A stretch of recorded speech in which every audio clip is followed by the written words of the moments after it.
Bueno, muy buenas tardes para todos. Bienvenidos a la Cátedra de la Universidad de Villegas del día de hoy.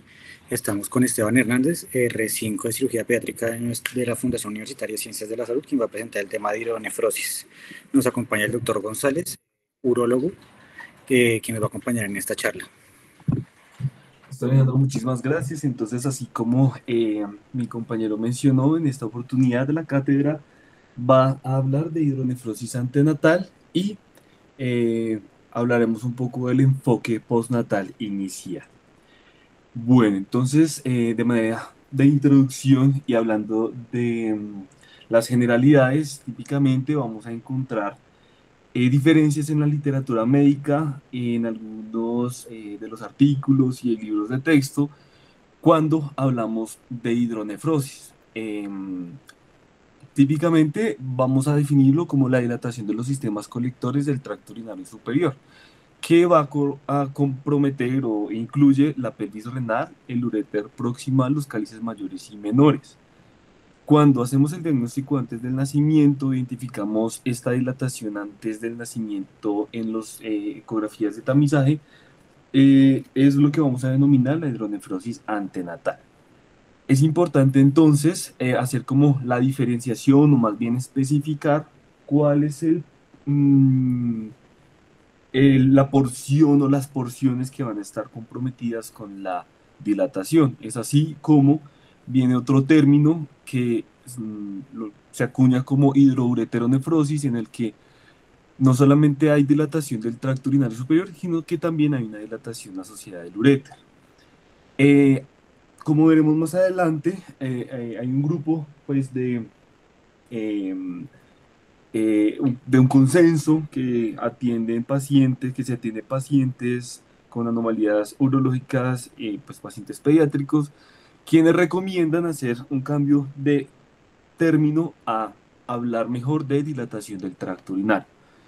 Esta, pues, dilatación es una causa muy frecuente de remisión a urología pediátrica en el periodo prenatal y también durante la infancia temprana, incluso también en el periodo neonatal. Vamos a ver que como tal la hidronefrosis no es una patología como tal, sino es un hallazgo imagenológico, el cual puede corresponder a múltiples etiologías o múltiples enfermedades. Esta tabla la describe como muy bien y la clasifica entre causas obstructivas y no obstructivas y condiciones que pueden aparentar o similar una hidronefrosis. Dentro de las más frecuentes están la obstrucción ureteropélvica, está la obstrucción ureterovesical, los uréteres ectópicos, los ureteroceles, las valvas de uretra posterior, la atresia uretral. Em, y dentro de las causas no obstructivas tenemos el reflujo vesicoureteral, el megaureter primario no obstructivo, entre otros.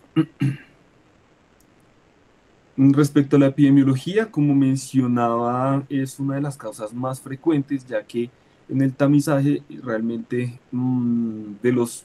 del tamizaje pues de los segundo y tercer trimestre de embarazo, se describe que uno en 100 a 500 embarazos van a tener este hallazgo ecográfico.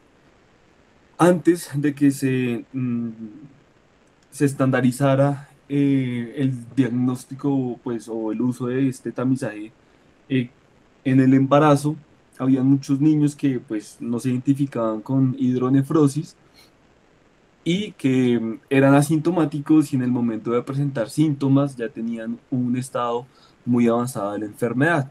Usualmente que cursaban con o incursionaban pues con infecciones urinarias, con dolor abdominal, con hipertensión, con hematuria, con falla en el medro y en ocasiones pues el diagnóstico como se hacía tardío, ya teníamos una pérdida importante de la función renal con pues estadios, digamos, finales de falla renal.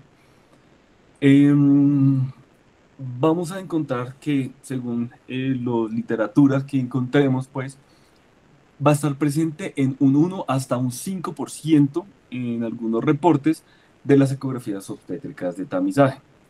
Y como mencioné en las diapositivas anteriores, esta dilatación del tracto urinario va a corresponder a un espectro muy amplio de etiologías potenciales. Algunas no tan graves, otras que sí requieren un manejo incluso emergente, como desarrollaremos en la charla. Aquí puse esto en otro color para recordar, esto es uno de los mensajes también muy importantes y por la cual pues, se desarrolla gran parte de la charla, y es que el 70 al 80% de los casos de hidratación del tracto urinario superior o de hidronefrosis antenatal va a ser transitoria o fisiológica. Esto implica que estos pacientes posiblemente no requieran estudios recurrentes o, digamos, estudios avanzados o invasivos. El diagnóstico lo vamos a hacer con frecuencia en el segundo trimestre y con alguna frecuencia también en el tercer trimestre de embarazo. Y tiene como beneficio, pues, detectar estos pacientes eh, y poderlos seguir y ofrecerles un manejo más oportuno, evitando el deterioro renal y evitando, pues, la progresión también del daño. Estos son datos que encontré en las guías urológicas en las guías de urología pediátrica. En estas guías también, pues, respecto a datos epidemiológicos, describe que la obstrucción de la unión piel-ureteral es la causa de hidronefrosis antenatal patológica más frecuente. Hago esta aclaración de patológica ya que mencionamos que en gran parte la hidronefrosis antenatal va a tratarse de un estado, pues, digamos, fisiológico o transitorio. Pero cuando tenemos una patología, lo primero que debemos pensar es en una obstrucción de la unión pielo-ureteral, con una incidencia de 1 en 1500. La tasa de hombre-mujer, la relación hombre-mujer es 2 a 1. Por otro lado, pues también menciona la obstrucción de la unión ureterovesical. En este caso, digamos que no vamos a hablar como tal de hidronefrosis, ya que la obstrucción de la unión ureterovesical típicamente se va a presentar también con distensión o dilatación del uréter. Esta sería la segunda causa también más frecuente de hidroureteronefrosis antenatal patológica, con una incidencia de aproximadamente el 12 al 38% y siendo más común en hombres y también siendo más común del lado izquierdo. Bueno, pues hablar de hidronefrosis, tenemos que hablar claramente también pues de los pasos importantes en la embriología. Este cuadro resume muy bien como cuáles son los puntos claves en el desarrollo de del tracto urinario y del riñón, teniendo en cuenta que pues se va a desarrollar el pronefros de la semana 3, en la 4 va a tener una regresión. Al mismo tiempo, en la semana 4 va a empezar a mostrar y a desarrollarse el mesonefros y hacia la semana 5 el metanefros. Esto digamos que no es de manera como un switch que viene uno, se quita, viene el otro directamente y se quita, sino que va a ser como un poco al mismo tiempo se va a ir el proceso de regresión y en ese mismo momento se va a empezar a desarrollar el siguiente pues, sistema, llevando ese orden pronefros, mesonefros y metanefros. Más o menos a la semana 8 va a haber una migración del metanefros que posteriormente será el riñón que va a quedar pues ya en el periodo neonatal, y en la semana 9 la formación de los glomérulos. A la semana 12-15 se va a lograr ver el riñón y la vejiga en las ecografías antenatales. Hacia la semana 20 se va a poder caracterizar y diferenciar bien pues toda la diferenciación corticomedular en la ecografía antenatal, y por último en la semana 34-36 se va a terminar de completar la nefrogénesis. Entonces, pues de manera general, pues recordar el pronefros como mencioné, la primera parte va a tener su regresión a la cuarta semana, el mesonefros. Como tal, el mesonefros va a ser la primera, entre paréntesis, riñón funcional. Este va a drenar el líquido hacia los conductos mesonéfricos o de Wolffian. Estos van a drenar hacia la pared posterior del seno urogenital. Aquí pues recordar que inicialmente pues en el embrión va a formarse inicialmente una cloaca, que es la unión de la parte del intestino posterior con el seno urogenital. Se va a formar el septo urorectal, dejando hacia la parte posterior el intestino posterior y hacia la parte anterior el seno urogenital. En este seno urogenital es donde van a llegar estos conductos mesonéfricos de Wolffian que van a recibir pues el producto del mesonefros. Hacia la quinta semana van a surgir dos brotes, cada uno pues del conducto de Wolff respectivo. Estos brotes serían las yemas ureterales que van a interactuar con el mesonefros y van a tener como una interacción bidireccional para fomentar pues su crecimiento, desarrollo y maduración. Aquí tengo pues un video que les voy a mostrar rápidamente para entender un poco más fácil o más didáctico lo que acabé de mencionar. Aquí nuevamente el disco trilaminar se puede observar y de este mesodermo intermedio es que van a venir todas estas estructuras de pronefros, mesonefros y metanefros. Después de que ocurre pues el plegamiento de este mesodermo intermedio, entonces vamos a ver que de cefálico a caudal, perdón que se me pasó la diapositiva. Ya. De cefálico a caudal, pues la parte más cefálica va a ser el pronefros. La parte, digamos, que va a ocupar la parte toracolumbar va a ser ocupada por el mesonefros y la parte más caudal va a estar ocupada por el metanefros. Esto haciendo referencia, esta estructura que se está formando aquí, haciendo referencia pues a la formación del mesonefros, el ducto mesonéfrico o de Wolff que les mencioné.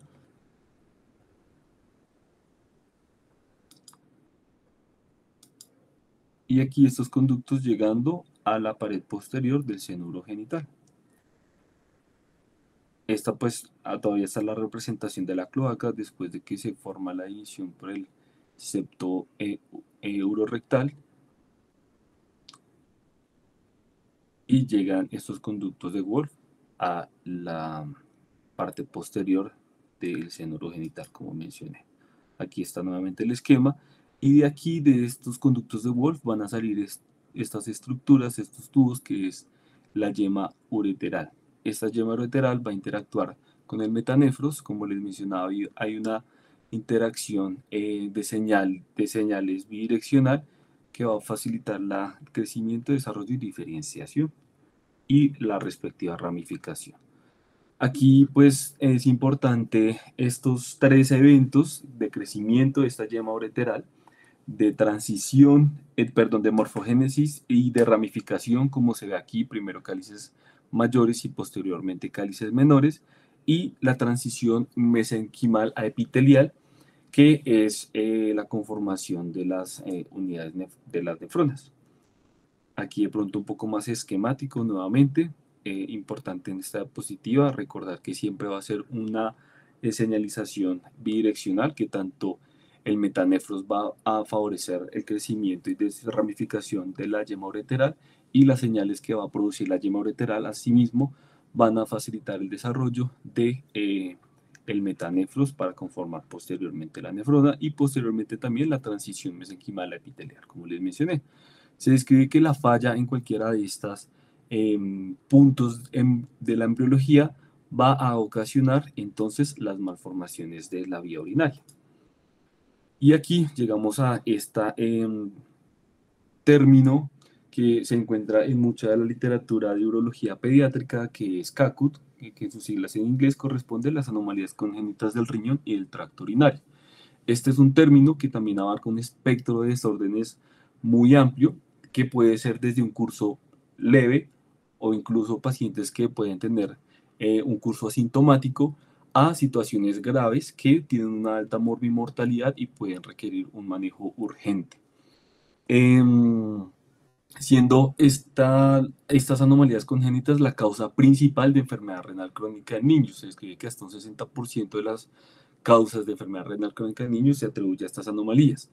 El diagnóstico antenatal nos va a permitir entonces prender alertas de manera temprana y minimizar la progresión para preservar la función renal. Afortunadamente, 30% aproximadamente de estas anomalías congénitas del riñón van a poderse o lograrse diagnosticar de manera pues, antenatal, en el periodo antenatal. describiendo una prevalencia de estas anomalías en un 0.3 a un 17, de un 0.3 a 17 por cada 1000 nacidos vivos. También es observado en síndromes como es el síndrome bronquiotorrenal. También se describe que la asociación Bacter incluye pues estas anomalías congénitas, como ya sabemos. También el síndrome renal coloboma y el síndrome de Charge, con sus siglas pues, que van a corresponder a coloboma, alteraciones cardíacas, atresia de coanas, retardo en el desarrollo y en el crecimiento, G de genitales de hipoplasia genital y E de alteraciones en el oído, como mencioné, sus siglas en inglés. Además, tiene un componente genético con diferentes genes que se le va a atribuir según pues, también su síndrome, que van a tener diferente expresividad y penetración pues, en las diferentes pues, generaciones. El diagnóstico entonces aquí es uno de los como puntos más importantes de la charla, ya que se describe que, como mencioné previamente, un grupo muy importante o una gran proporción de pacientes con hidronefrosis va a tener una resolución espontánea. Sin embargo, lo que nos preocupa es ese grupo de pacientes que no va a tener una resolución espontánea y que se va a tratar de una enfermedad que va a poder degenerar y dañar pues, el riñón. Entonces, vemos que este grupo de pacientes, todos los que tienen dilatación del tracto urinario, pues va a ser algo heterogéneo y tenemos que saber individualizar e identificar los pacientes que tienen una probabilidad de progresión de la enfermedad y ofrecerles, por supuesto, un manejo distinto, un seguimiento distinto.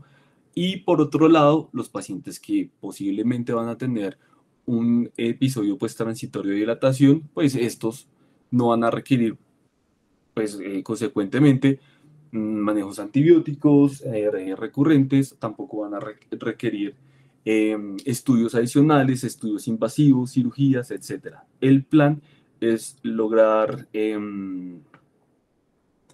identificar y individualizar cada paciente para pues hacer como el abordaje pues correcto. Esta es una imagen que quise pues traer a colación. Este es un artículo del 2006 en el que pues se muestra justamente lo que se pretende evitar en los últimos artículos respecto al tema. En este pues quiero que pues analicemos que cualquier paciente que en la segunda semana, en segundo trimestre, perdón, de gestación con un diámetro anteroposterior de la pelvis renal mayor a 4 milímetros o mayor a 10 milímetros, ya sea el tercer trimestre, que tuviera pues algo de dilatación de la vía urinaria, directamente en este artículo, por ejemplo, recomiendan manejo con amoxicilina, con ecografía y también recomiendan hacer una uretrocistografía en el primer mes de vida. Esto es justamente pues lo que pretenden como los avances en el tema de la literatura, ya que pues no todos los pacientes van a requerir manejos antibióticos, no todos los pacientes van a requerir estos estudios como uretrocistografías. Es así que se publicó en el 2014 este consenso en el que se reunieron diferentes grupos de interés en atención de pacientes tanto en el periodo antenatal como postnatal, con interés pues, en urología pediátrica. Así el grupo del Colegio Americano de Radiología, el grupo del Instituto Americano de Medicina en Ultrasonido, también el grupo de la Sociedad Americana de Nefrología Pediátrica, la Sociedad Fetal de Urología, la Sociedad de Medicina Materno-Fetal, la Sociedad Pediátrica de Urología, la Sociedad Pediátrica de Radiología y la Sociedad de Radiólogos en Ultrasonido, trató de restablecer y definir una clasificación, digamos, como mejor adaptada y que de pronto abarcara todos los posibles términos que pueden resultar confusos, como ya les voy a explicar. Primero, pues describen las clasificaciones que hay hasta ese momento, hasta el 2014, siendo esta la de la Sociedad Fetal de Urología una de las más frecuentemente usadas. Incluso, pues a pesar de que ellos propusieron una clasificación, con mucha frecuencia en la literatura reciente, actual, digamos, de los últimos 2 años, seguimos, digamos, refiriéndonos a esta clasificación. Esta clasificación tiene como una característica bien importante y es que es una clasificación subjetiva. Aquí no vamos a hacer alguna medición como tal, sino que vamos a describir subjetivamente cómo encontramos, por ejemplo, los cálices mayores, cómo encontramos los cálices menores y cómo vamos a encontrar el grosor del parénquima renal, siendo por supuesto cuando tenemos dilatación únicamente de los cálices centrales, una dilatación grado 1, cuando ya hay compromiso de los cálices menores, una dilatación grado 3, y cuando hay adelgazamiento del parénquima, pues es un estadio un poco más avanzado. Por otro lado, tenemos esta otra clasificación en la que ya tiene esta característica diferenciada de la anterior, que es objetiva, ya objetiviza porque hace mediciones como tal de la pelvis renal.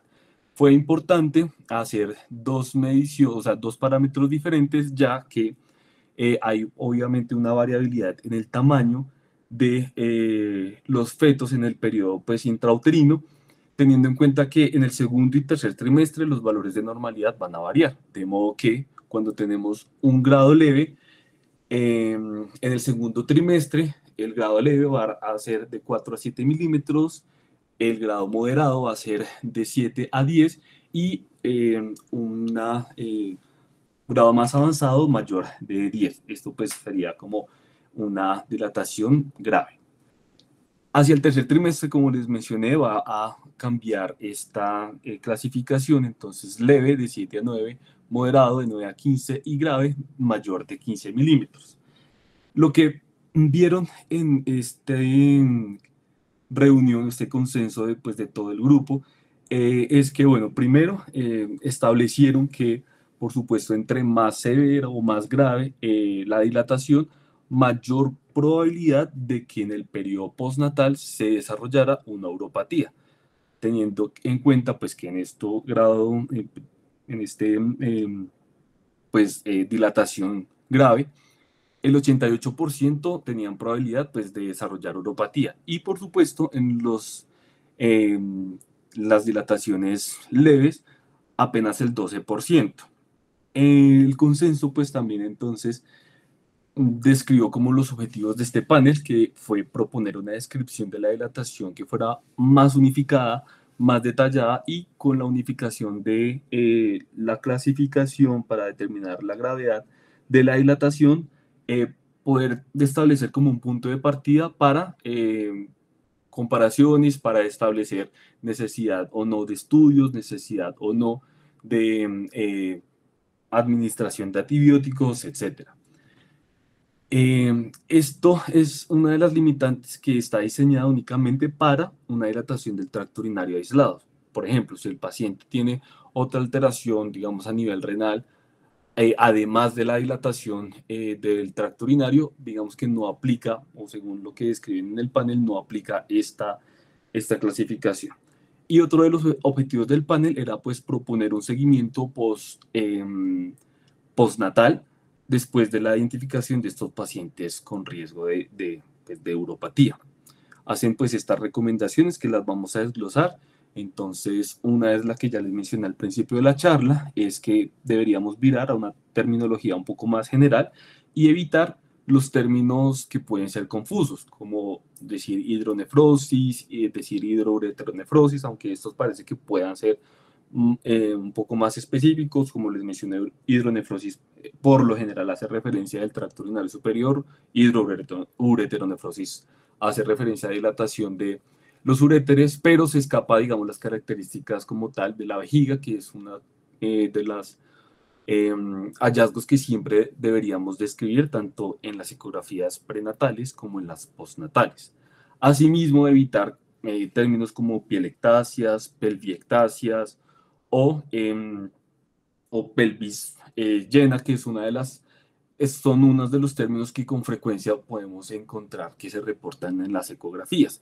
Esto realmente puede generar mayor confusión, por eso recomiendan virar al término dilatación del tracto urinario.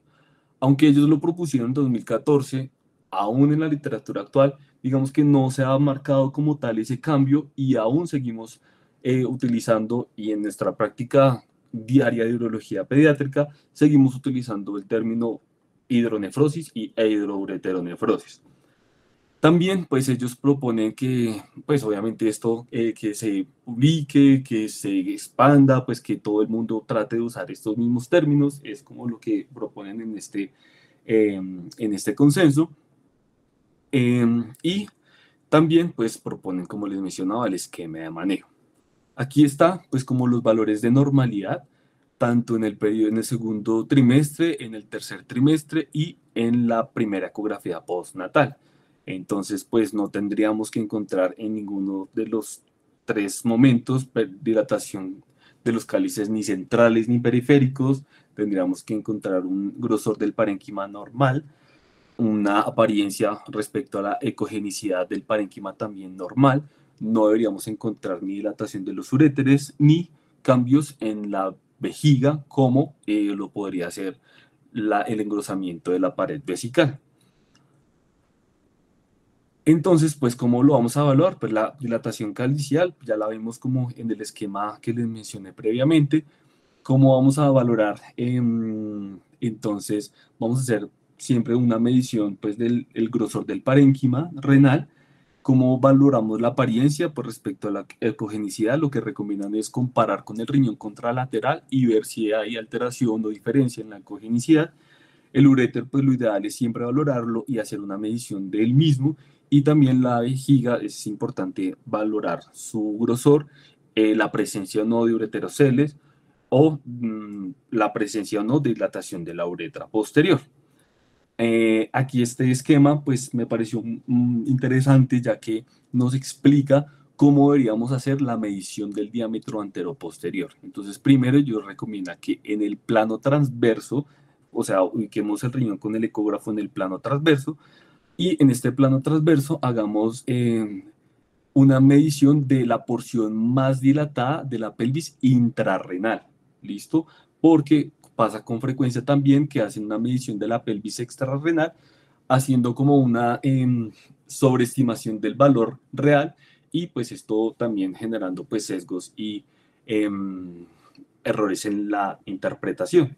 Entonces, de modo que tiene que ser de la pelvis intrarrenal. Aquí me gusta que ponen este ejemplo recordando que justo el límite entre la pelvis intrarrenal y extrarrenal, pues también hace parte como tal de la pelvis intrarrenal, y este es, si es la porción más dilatada, esta es la que deberíamos tomar como medida. Asimismo, pues por ejemplo, si fuera el caso de que esta línea punteada que estoy mostrando con el puntero fuera la más dilatada, tendríamos que usar esta. Ya en otras fotografías de ecografía les voy a ir mostrando. Entonces, este es uno de los ejemplos. En el plano transverso ubicamos la pelvis y, por ejemplo, aquí vemos que la pelvis, voy a poner un puntero, a ver, diferente. En este caso, por ejemplo, la pelvis intrarrenal va desde esta línea que estoy mostrando acá hasta aquí. Y como la parte más dilatada está, digamos, un poco más adentro en la pelvis intrarrenal, se va a tomar esta medida como referencia. En este caso es de 3.75, o sea, sería normal. La valoración del resto de cosas subjetivas, como la dilatación de los cálices, la ecogenicidad del parénquima, se valora mucho mejor en un plano sagital. Aquí en este ejemplo tenemos el riñón y vemos el grosor, pues en este caso adecuado. Vemos que no hay una dilatación real después de los cálices centrales ni de los cálices periféricos. Es así como ellos proponen esta pues, clasificación. Lo dividen en UTD, que hace referencia a dilatación del tracto urinario, A, porque es antenatal, 1, haciendo referencia a los de bajo riesgo, y 2 o 3 haciendo referencia a los del riesgo incrementado. Y pues por supuesto, en los casos que por ejemplo tengamos solamente dilatación para la edad gestacional, eh, menor de 7 para el segundo trimestre, menor de 10 para el tercer trimestre, sin alteración del parénquima, sin dilatación de los uréteres, con una vejiga normal, entonces tendríamos esta clasificación como bajo riesgo o UTDA. Si por el contrario encontramos un oligohidramnios que no explicamos por otra patología con anormalidades en los uréteres, en la vejiga o en el parénquima, ya lo clasificaríamos dentro del riesgo incrementado. Aquí está pues nuevamente un esquema de cómo valoraríamos entonces la dilatación central o de los cálices mayores y cómo valoraríamos la dilatación periférica o de los cálices pues menores, ya como más distales. Aquí entonces están los ejemplos de las fotografías que les mencionaba. En la ecografía antenatal, pues sobre todo en el segundo trimestre, todavía no se va a poder como valorar adecuadamente o con mucha precisión el riñón. Lo que recomiendan es ubicar pues el plano en el que se pueda ver la vértebra lumbar y en este plano hacer la medición antero-posterior de la dilatación pues de la pelvis intrarrenal. Recordemos siempre intrarrenal. En este ejemplo, por ejemplo, aquí mide en 55 milímetros y este del otro lado también 55 milímetros, haciendo referencia pues a que este paciente que tiene 19 semanas de gestación estaría en este rango correspondiendo a una paciente con una UTD A1. ¿Listo? Tenemos estas otras imágenes que en esta ecografía de un paciente de 20 semanas, o sea, de el segundo trimestre, tiene también dilatación pues de la pelvis renal, siempre intrarrenal, de 81 milímetros y 82 milímetros. Esto pues ya para la edad gestacional pasaría más bien a este grupo, haciendo referencia a un UTD A23 con un riesgo incrementado. Y aquí también pues muestran cómo se haría la valoración de los cálices menores y mayores dilatados. Aquí hay algunos ejemplos. En este se ve claramente pues que hay una dilatación de estos cálices. Y aquí se evalúa entonces la ecogenicidad del riñón respecto pues al riñón contralateral. Desafortunadamente no está en esta fotografía, pero cuando hay, por ejemplo, hidronefrosis bilateral, lo que recomiendan es compararlo con la ecogenicidad del vaso o del riñón, del vaso o del hígado. Ya en el periodo postnatal, aquí hay una aclaración muy importante y es que debería hacerse en las 40, o sea, después de las 48 horas de nacido el paciente, ya que el estado de hidratación, la posición del paciente puede alterar también el resultado y generar pues falsos negativos. Entonces tenemos también una UTD, en este caso P, porque hace referencia a postnatal, 1 UTD P2 y UTD P3, siendo el 1 de bajo riesgo, el 2 de riesgo intermedio y el 3 de alto riesgo. Haciendo también referencia pues a la medición de 10 a 15 sería 1 de más de 15 con otras alteraciones subjetivas entraría en el riesgo intermedio y más de 15 con varias alteraciones subjetivas de los uréteres, de la vejiga y del parénquima y en su grosor y aspecto, pues ya entraría en el alto riesgo. Aquí hay imágenes de cada uno. Por ejemplo, vemos aquí que el riñón viene hasta acá, pero el diámetro anteroposterior más amplio es más o menos a la mitad y este es de 11.8 milímetros, digamos que correspondiendo a este grupo UTDP1. En el corte sagital vemos que hay leve dilatación de los cálices centrales. Aquí no vemos que, por ejemplo, se forme una dilatación grande que comprometa el parénquima renal, sino que es una dilatación, como mencioné, de los cálices centrales o cálices mayores, correspondiendo a un UTD1. Si, por ejemplo, tenemos un paciente que tenga una pelvis renal que no sea mayor de 10 milímetros, pero en el sagital encontramos dilatación central de los cálices centrales, ya entraría dentro de este grupo UTD1, como este es este caso. Aquí pues este mide 8 milímetros, o sea, no aplica según el criterio objetivo, pero en el criterio subjetivo, en el que valoramos en el plano sagital los cálices mayores sí hay dilatación. Entonces, en este caso sí se corresponde o se debería pues clasificar. Por otro lado, tenemos este que es el riesgo intermedio o UTDP2.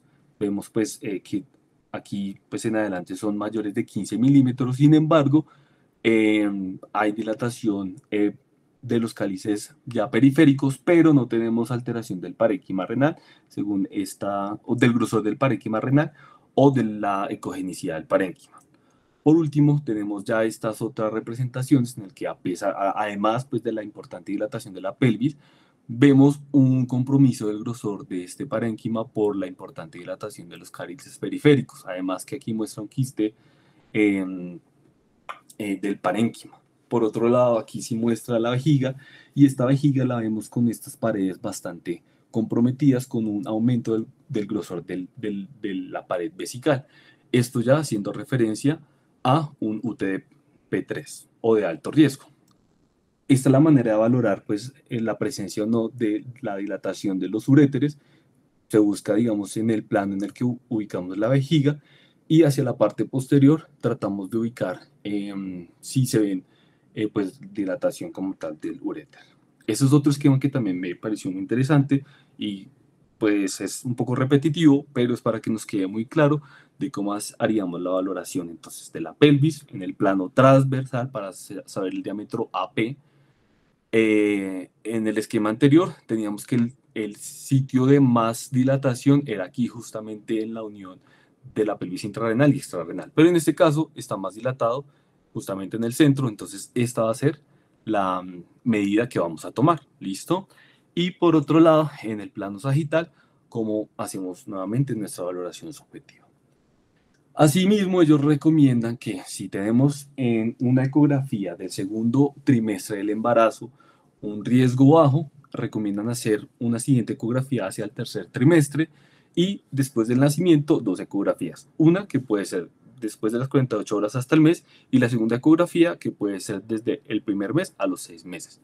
Estos pues son los pacientes que usualmente o típicamente van a ser de bajo riesgo, o sea, los pacientes que van a tener esta hidronefrosis transitoria que mencionamos en un principio. Si tiene un riesgo incrementado que lo detectamos en el segundo trimestre, deberíamos hacer una segunda ecografía en el periodo prenatal dentro de 4 a 6 semanas después de la ecografía que detectamos por primera vez, pues la hidronefrosis o la dilatación.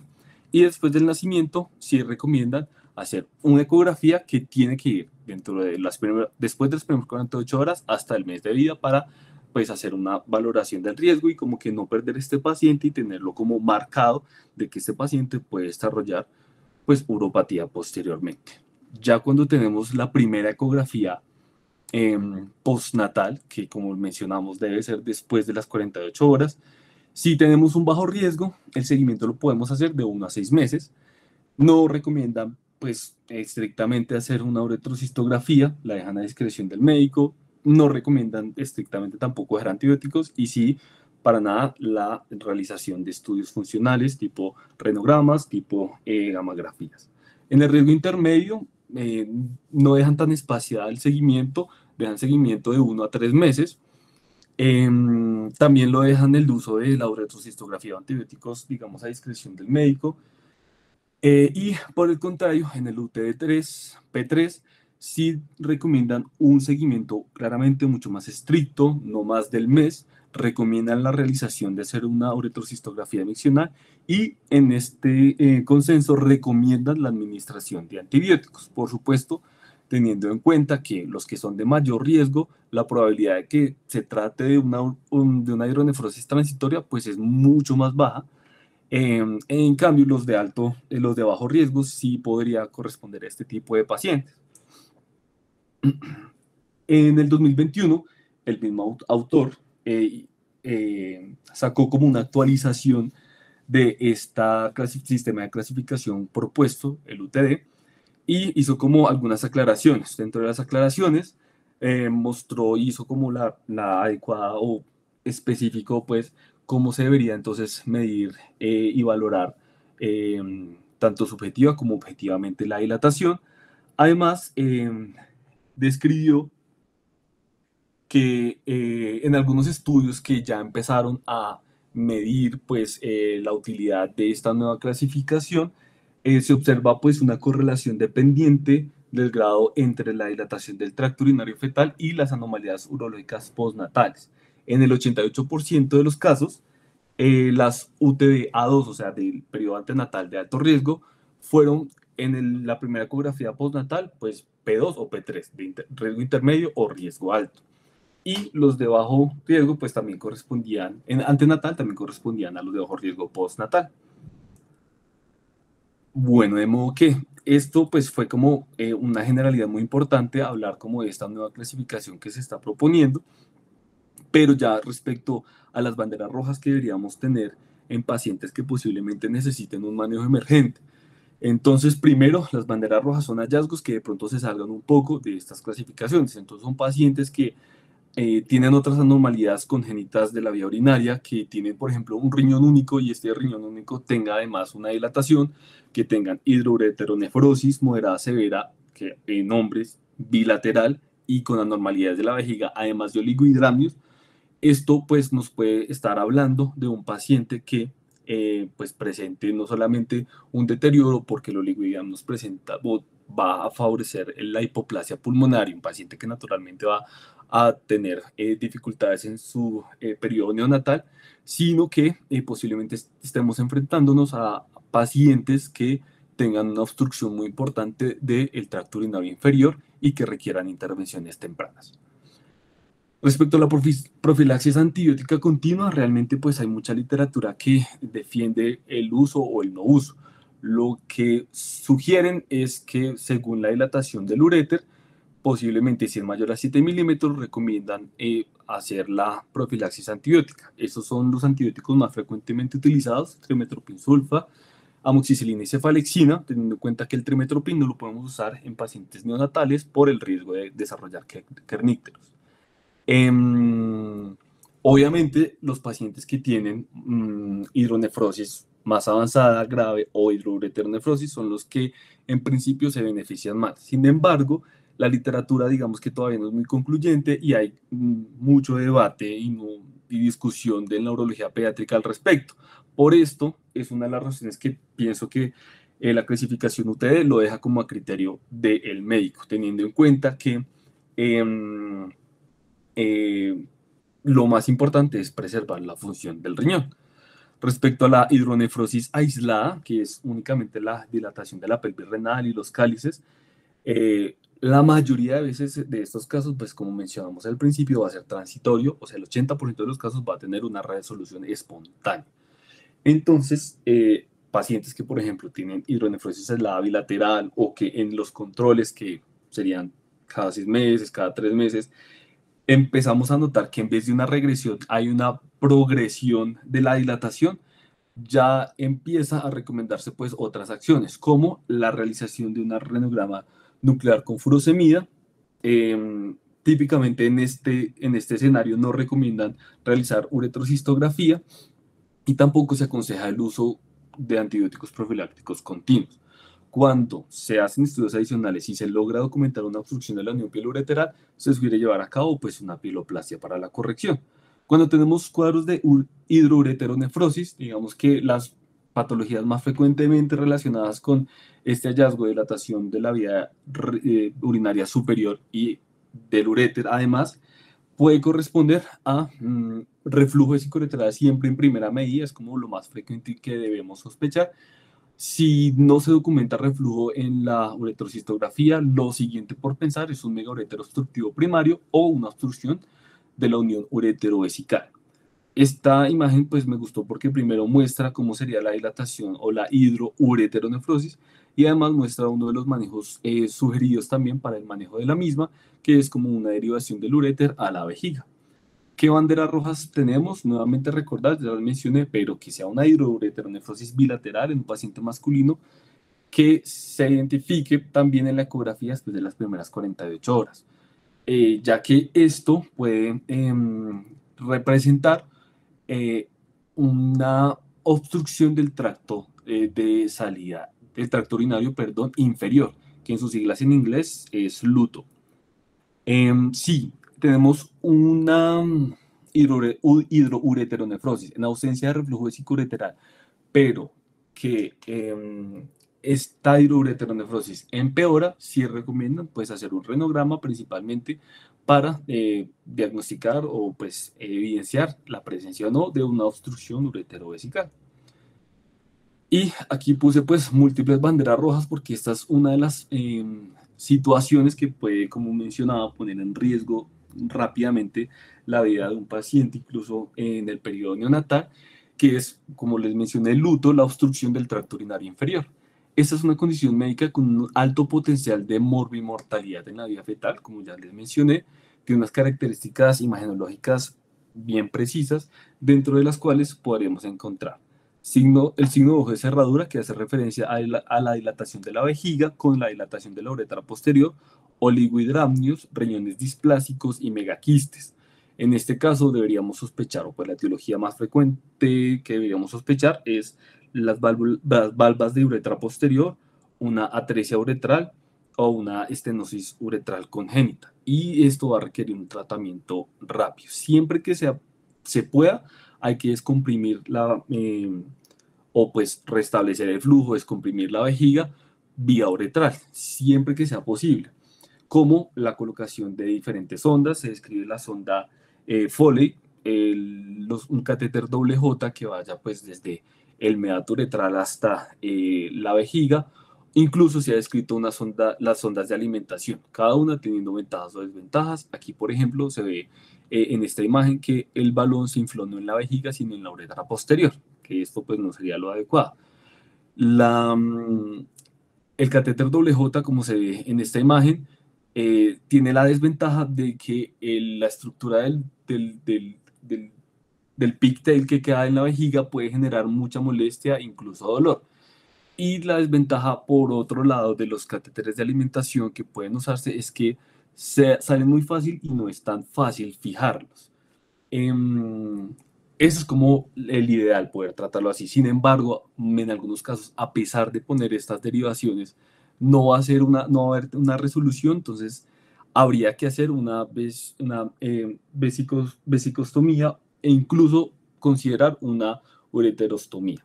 Esto pues digamos que obviamente son múltiples patologías que estoy mencionando, que cada una pues, requeriría una cátedra individual, pero pues es como un abordaje inicial. Es importante de esta charla, el mensaje que les quiero dar es hacer una identificación temprana que puede darnos como alertas desde el periodo antenatal. Obviamente estos pacientes van a requerir UCI neonatal, estar preparados porque apenas se hace la descompresión va a tener una poliuria y esta poliuria puede alterar los electrolitos, entonces vamos a requerir de una UCI neonatal, el urólogo pediatra y además participación de nefrología pediátrica. Por último, pues las duplicaciones son otra situación que puede generar dicha dilatación. Aquí recordar que las alteraciones asociadas son ureteroceles, ureter ectópico y reflujo vesicoureteral. Importantísimo, siempre se menciona la ley de Weyer-Meyer, que hace referencia a la posición de los uréteres, el cual el uréter del polo superior es el uréter obstructivo y el secundario del polo inferior es el uréter refluyente.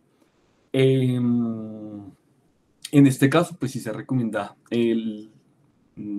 la utilización de antibiótico profiláctico, pues obviamente siempre, como mencioné, individualizar los pacientes y también si el uréter FL que pues, pueda generar el uréter del polo superior del riñón, hace que aumente la hidroureteronefrosis o genera también una obstrucción parcial, o infecciones a repetición, se debería proponer pues, la intervención quirúrgica. Respecto al manejo intrauterino, encontré este artículo que pues, nos menciona primero una clasificación de luto, ya que esta luto, como si recordamos, pues es la obstrucción del tracto eh, urinario, digamos, inferior, así como esta clasificación de leve, moderado a severo, dejando pues como severo una de las indicaciones para evaluar las intervenciones fetales. Sí, en los diferentes artículos mencionan que las intervenciones fetales son unos procedimientos pues muy específicos que tienen que hacer los grupos muy especializados con medicina materno-fetal, disponibilidad de unidades neonatales con mucha experiencia también. Eh, como no hay como mucha experiencia al respecto, lo que no se describen indicaciones puntuales, pero sí menciona que debe ser un feto con un cariotipo normal que no tenga otras anomalías fatales asociadas, que presenten riñones displásticos con anhidramnios, y las opciones de manejo es el shunt vesicoamniótico, que es la colocación pues, de una comunicación entre la vejiga en el feto, entre la vejiga del feto y la cavidad amniótica, realizar vesicocentesis seriadas, aunque esto pues es un problema del síntoma y no del problema como tal, hacer una cistoscopia fetal con destrucción de las valvas de uretra posterior. Este pues me llamó mucho la atención. Sí menciona el artículo que es pues una situación anecdótica. Realmente no hay mucha gente con experiencia para hacer pues cistoscopia fetal y mucho menos pues para lograr hacer una destrucción de las valvas de uretra posterior. Y por último, las amnioinfusiones seriadas. Estas intervenciones pues tienen un gran problema, y es que tienen muy alta probabilidad de complicaciones. Complicaciones como que se mueva el shunt, que el shunt se obstruya en caso de que hagamos un shunt vesicoamniótico, que presente ascitis urinaria, que genere un parto pretérmino, que genere también coreamnionitis, dentro de otras. Se describe que en los desenlaces que la supervivencia es del 40 al 50%. Entonces, digamos que esto está como para seguir investigando más adelante. Esto es lo último que les traigo para hoy como conclusiones. Entonces, sí es importante en general, pues que todos empecemos, pues sugieren como la sugerencia que hace el consenso, me pareció muy válida, y es que hablemos en general todos del tracto urinario, dilatación del tracto urinario, y que evitemos como términos como electasias o pelviectasias, que pueden ser un poco confusos y que no nos hace una idea de la gravedad del paciente. Relacionarse también con los sistemas de clasificación recientes, y como les mencioné, todavía hay que relacionarse con esos sistemas de clasificación, digamos que se usaban antes. Hay que hacer una rápida identificación de las banderas rojas, sobre todo en estos pacientes, por ejemplo, con valvas de uretra posterior, para ofrecerles un manejo oportuno temprano y evitar una progresión del deterioro renal, y siempre individualizar los pacientes, reconocer pues claramente los pacientes que si no necesitan antibiótico, pues no dar antibiótico de manera pues desmedida, no hacer estudios tampoco de manera desmedida, y sí identificar a esos pacientes de alto riesgo para poderles hacer un seguimiento adecuado, siempre para evitar la progresión de la enfermedad. Esto es lo que les traía para esta tarde. Muchísimas gracias. El micrófono queda abierto pues para comentarios. Agradecemos a Esteban por la excelente charla y en este momento abrimos espacio para comentarios y preguntas de los participantes.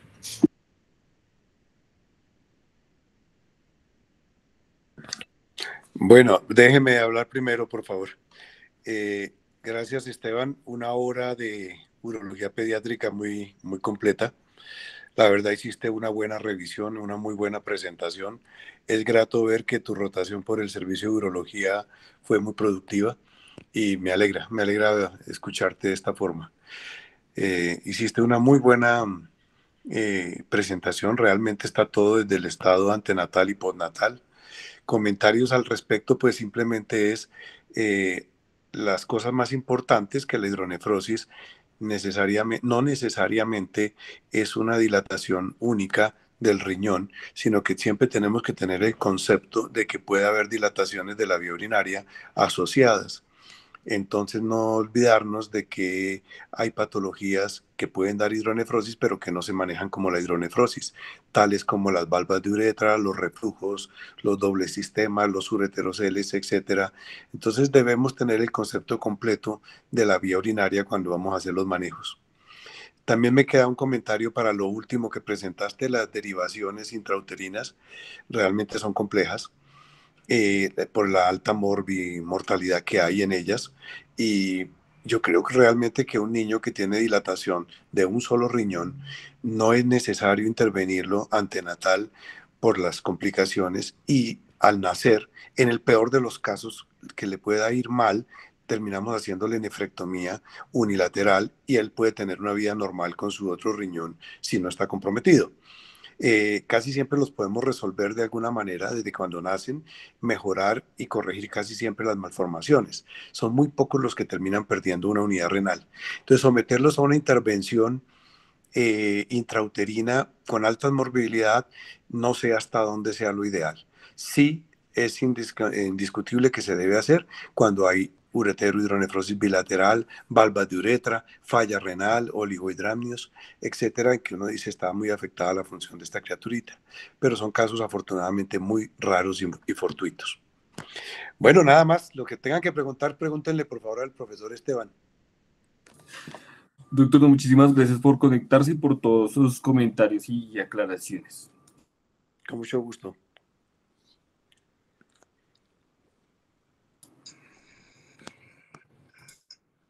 No sé si de pronto en el público hay otra comentario adicional o otra pregunta.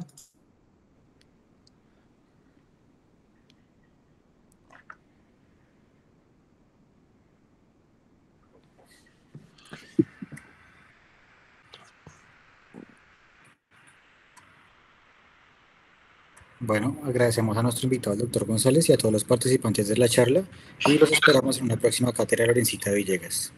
Gracias a todos. Bueno, gracias y feliz noche a todos. Muchas gracias a todos.